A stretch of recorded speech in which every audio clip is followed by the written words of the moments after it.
Hi there, it's Matt here, and welcome back to the podcast. Today, we're going to dive into perhaps a challenging and certainly, I think, misunderstood sleep phenomenon: night terrors. You may have heard of night terrors or know someone who experiences them.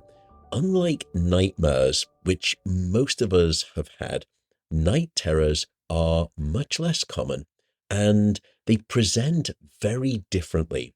They are essentially intense episodes that disrupt sleep, both for the individual and for the family of that individual.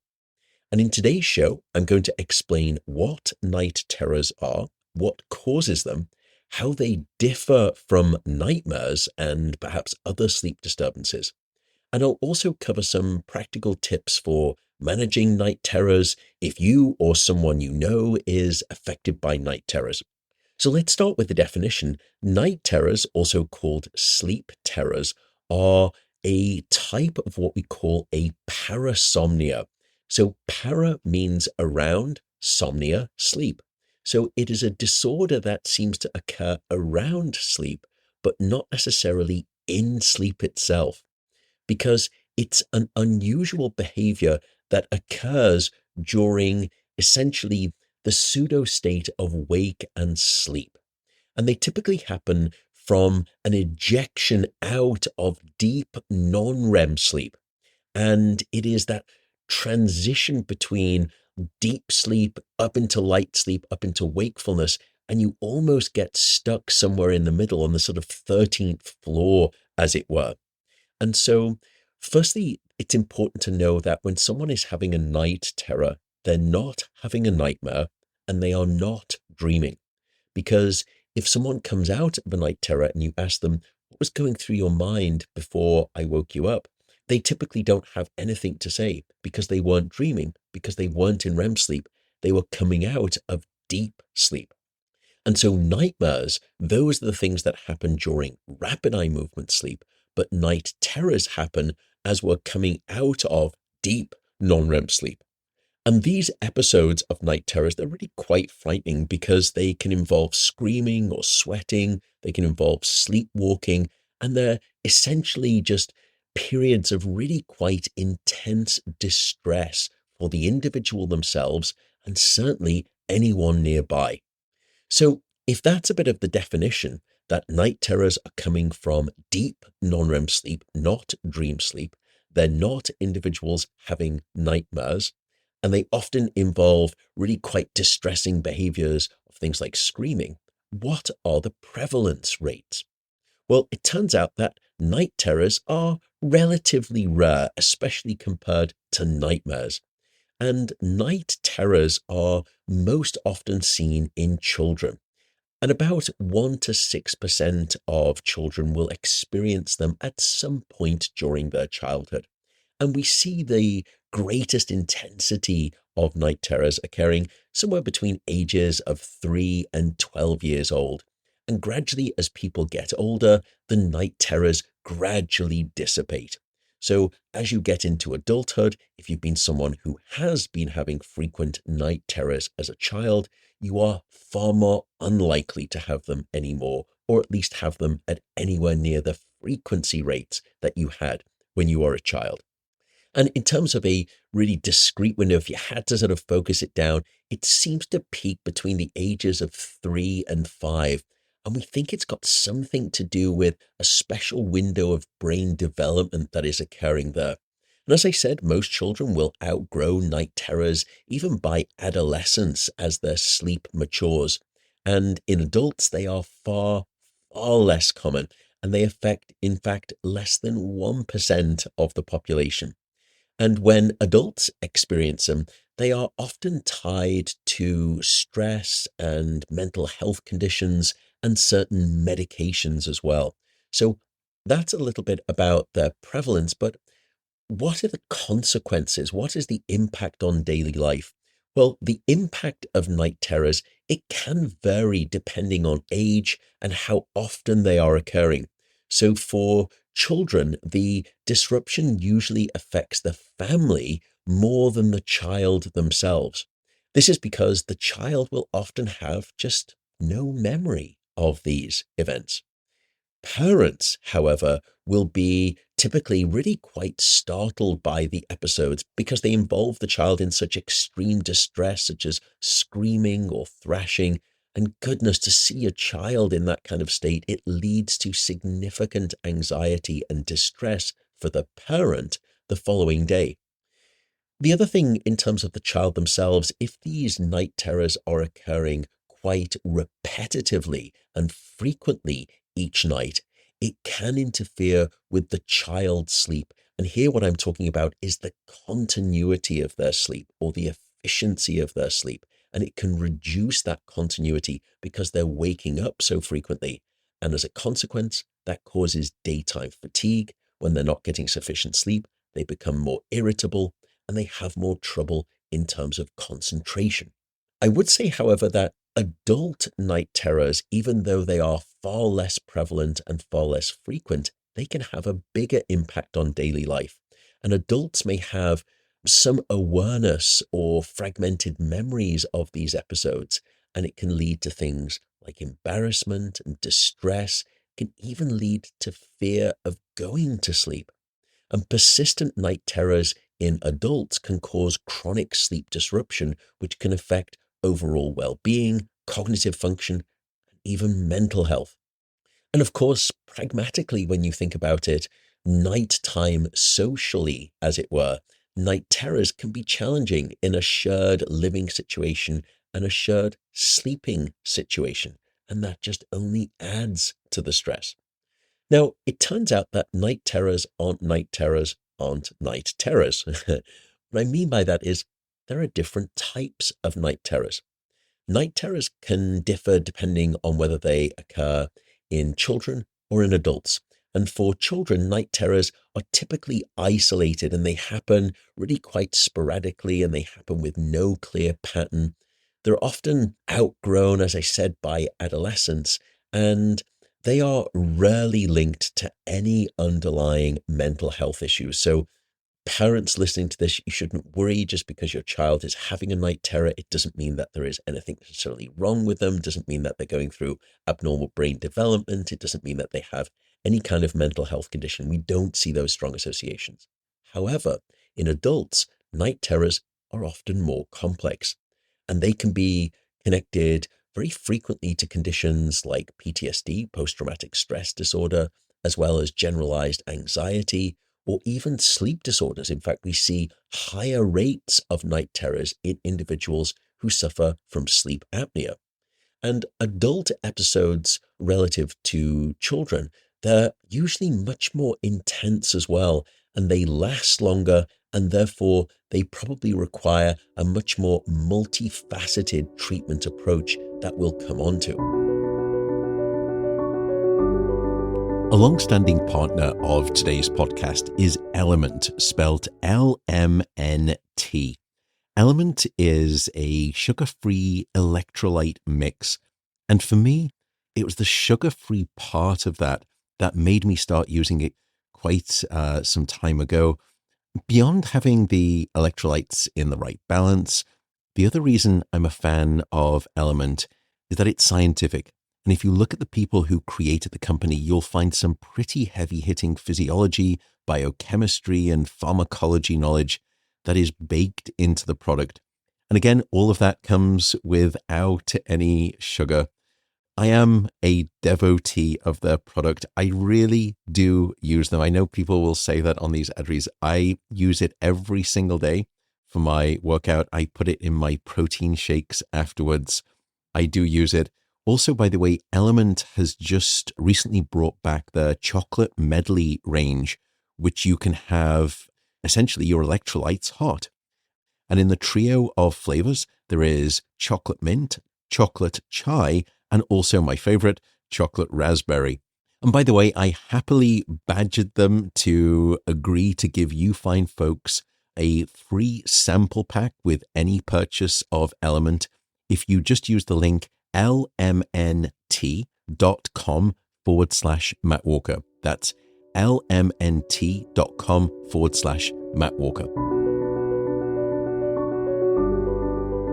So I've described to you the aspects of night terrors, but let me give you some more specifics in terms of the key symptoms to look out for.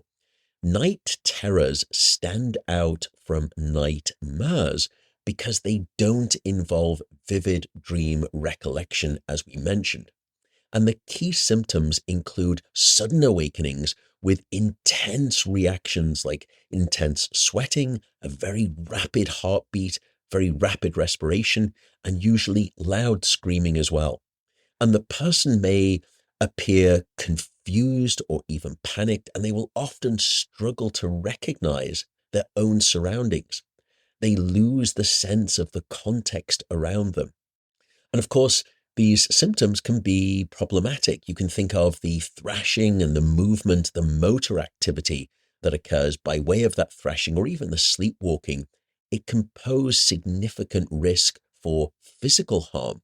If the person, for example, bumps into objects or moves outside of their sleeping area, you can imagine how potentially dangerous a set of steps is if you're sleepwalking. Beyond the main symptoms of the distress and the anxiety and the screaming and the frenetic thrashing and the sleepwalking, beyond those main symptoms, other signs of night terrors can occur, and they can be especially persistent.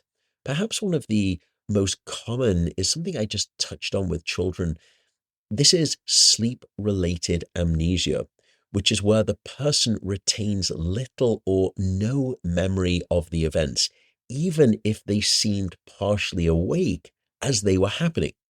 And in fact, what's interesting is if you look at these studies where we bring people into the sleep laboratory, and if they are frequently having these sleepwalking or sleep talking events, because it's so frequent, you can bring them in with high probability that they will have one of those inside of the sleep laboratory. What we can see is that they are moving around as if they are consciously awake. They are typically repeating very rote behaviors, sort of like lifting a glass up to their mouth and back, or looking around startled, or moving their arms as if they're trying to flail and shake. But what's interesting is that the brainwave patterns that we're recording at that time show signs of deep non-REM sleep. And as I said, it's this almost mixed state of consciousness. You're halfway between the transom window of wakefulness and sleep. So the brain is showing signs of these deep, slow brain waves, yet the body is enacting some type of motor routines that are very indicative of wakefulness. And it's usually paired together with this amnesia with incoherent or nonsensical speech during these episodes. That's another dead giveaway. If someone is sitting up in bed and they're staring at the wall almost as though they're startled, and they're mumbling with words and jumbled up speech patterns that don't seem to make any sense at all, that is a prototypical sign of one of these night terrors. And by the way, if it's your partner, for example, or if it's your child, you can imagine how disorienting that can be. It's really very unsettling because all of a sudden, the vessel in front of you is the person that you recognize, your child or your wife, for example. But yet the behaviors and the words and the way that they're behaving is completely not consistent with who they are. It's another person entirely, it seems. That's why it's so unsettling for the person who is witnessing it. So then let's move on to the diagnosis. The diagnosis of night terrors starts with firstly understanding the individual's medical and sleep history. So for children, diagnosis often relies on the observations from the parents and the caregivers, since, of course, children themselves usually have no memory of those episodes. In adult cases or in severe cases, usually we will do a polysomnographic study. In other words, a sleep laboratory study, as I described. This overnight study will monitor the brainwave activity and the heart rate and the muscle movements, and that will identify underlying sleep disorders, not only things like sleep apnea, but to identify the prototypical sleep terror attacks. Now, I should also note that in rare cases, we will sometimes conduct something called a multiple sleep latency test, or an MSLT, and that may be used not during the nighttime to assess the events themselves, but instead to assess the extent of daytime sleep impairment specifically daytime sleepiness, because these multiple sleep latency tests will have you trying to fall asleep and then stay asleep for, let's say, a short while, and then we wake you back up, and then we ask you, try to fall back asleep again. And then you sleep for a while, and then we wake you up, and we ask you to fall back asleep again. And then you sleep for a while, and we do that over and over, because in most people who are very well slept, once they have maybe one nap and they fall asleep and they wake up after a short while, it's very hard for them to fall back asleep because they've discharged all of that sleep pressure because they've been sleeping so well at night. But if you don't sleep well at night and you have excessive daytime sleepiness, you can fall back asleep time and time and time again across many hours. And that's an indication for a potential connection to nighttime sleep disruption. A partner and sponsor of today's podcast is Shopify. Let me share the link right away. Shopify.com/Matt Walker. As someone who spends his days researching sleep, the idea of selling merch felt, well, rather daunting. But I kept getting asked if I had t-shirts or gear. So I finally said, okay, Matt, get your act together and give it a try. And we have them coming. But the big question was, how on earth was someone like me, a scientist, going to get these items into your hands? Everyone said the same thing, use Shopify. It turns out, even me, an analog man in a digital world, was able to do it without any learning curve. Shopify is the commerce platform behind millions of businesses around the world and 10% of all e-commerce in the US, from household names like Mattel and Gymshark to brands just getting started. With hundreds of ready-to-use templates, you can build a really impressive online store that matches your brand style. Oh, and if you need artificial intelligence-powered help writing product descriptions or touching up images, Shopify's got that too. All of which is to say that if you're ready to sell, just try Shopify. So if you are interested, turn your business idea into reality with Shopify. Sign up for your $1 per month trial and start selling today at shopify.com/Matt Walker. Once more, that's shopify.com/Matt Walker. You may then be at this stage thinking, well, what are the causes of night terrors? Turns out we don't fully understand the causes. They seem to result from some combination of genetics, from your environment, and your physiological state of the body in terms of biological stress, as well as your mental state of chronic stress or anxiety.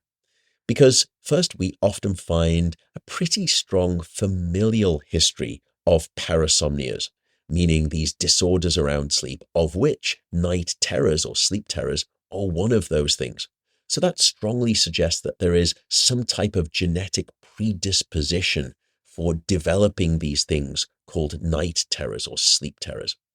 And when a child or an adult is undergoing higher levels of stress, that typically increases quite significantly the risk of having these night terrors or these sleep terrors. For adults, as I mentioned, if they have what we call comorbid mental health conditions, if they have things like depression or anxiety or bipolar disorder, those things will also increase the risk of having these night terrors. I should also probably note that things like alcohol for adults will increase the probability. And when we have adults in the clinic who typically have highly prevalent or very frequent night terrors, a reduction or an abstinence in terms of alcohol is typically recommended. The final thing is sleep deprivation, that if you are undergoing a debt in terms of your sleep, then that also significantly increases the likelihood of these sleep terror episodes occurring. Which then brings us on to treatment options. For children, night terrors usually don't require treatment unless they are really quite severe and very, very frequent. Instead, it's really all about focusing on good sleep hygiene, things like a consistent bedtime routine, a quiet and dark sleep environment, and a cool sleep environment, all of those things can really help stabilize sleep. And when you stabilize sleep, you reduce the likelihood of the night terrors. In adults where you have more severe cases of night terrors, treatment may include things like behavioral therapies, such as cognitive behavioral therapy for insomnia, to manage underlying anxiety and stress. You'll remember that anxiety disorders increase the likelihood of these sleep terrors, and the psychological state of stress increases it. And therefore, working on those two things to bring them back down into manageable levels, therefore brings back down the likelihood of having the night terrors. The other interesting technique that has been used, and there is some actually scientific data behind it, is what we call scheduled awakening treatment. And this is where the person is briefly woken up before the typical onset of a night terror. And that can sometimes prevent the episode. So you have these staggered awakening thresholds if it's really severe. And by artificially terminating sleep, you're almost trying to sort of just keep that night terror from manifesting. In very rare cases, I should say, medications like benzodiazepines or low-dose antidepressants may be prescribed. If you look at the literature, again, here on this show, we are not medically prescriptive. We are simply scientifically descriptive. And in terms of the literature, you can see some of these treatment approaches like benzos or low-dose antidepressants that have been prescribed. Although, as I said, especially because of the side effects of things like benzodiazepines, they are typically a last resort due to the side effects.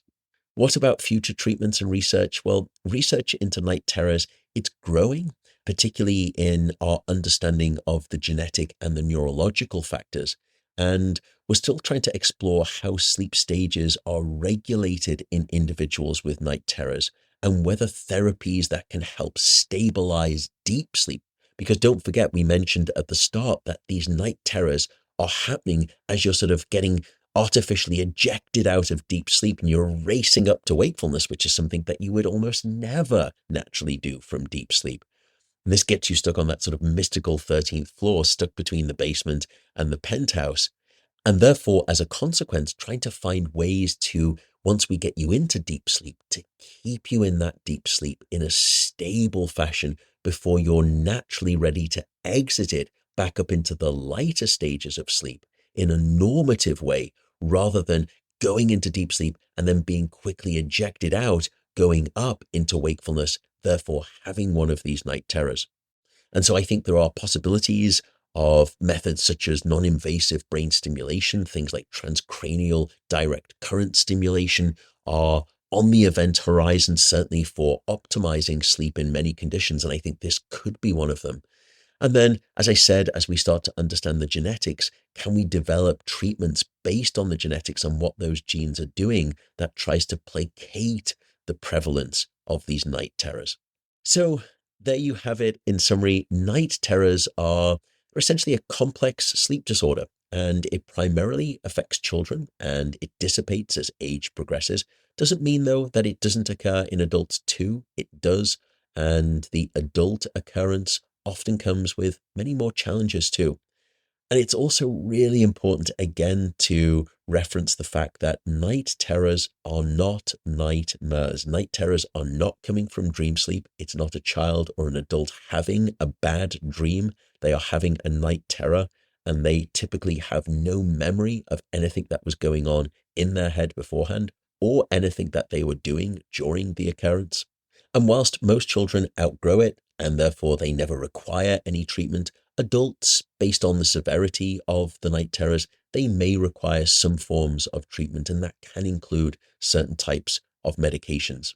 The management goes beyond just those medications, though, and it's really about promoting optimal sleep routines, trying to practice all of those things of sleep hygiene, regularity, things like getting enough darkness at night, trying to keep your bedroom cool, staying away from alcohol and excessive caffeine, and also not staying in bed awake for too long. All of these things can help try to lessen that because it improves the quantity and the quality of sleep. So I hope that's been a helpful, at least, exploration into these things called night terrors. They are fascinating and they are an important aspect of awareness, I think, throughout the general public. There are so many misconceptions around night terrors.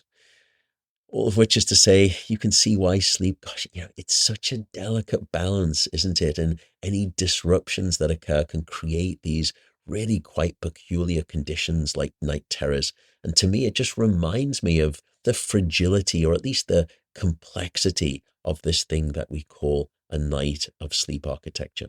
And with that, I will simply say until next time, sleep well, be well, and thank you so much for listening. Take care, and bye for now.